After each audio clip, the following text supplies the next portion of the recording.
5টা বছর ঘুরে এলো ইলেকশন, আমরাই থাকবো আবার নেই যে টেনশন।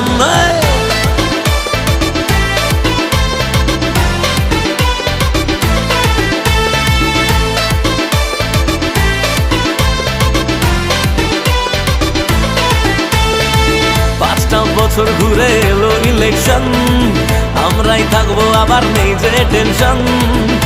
মনে ছিল আছে থাকবে আবার, মাটি মানুষই ভরসা সবার। এক ঢিলে মারবো বাকি গায়ে বায়ের, ক্ষমতা দেখবে সবাই বাংলা মায়ের। বলছে বাঙালি তাই বারবার দিদিকে চাই, মমতা দিদিকে চাই।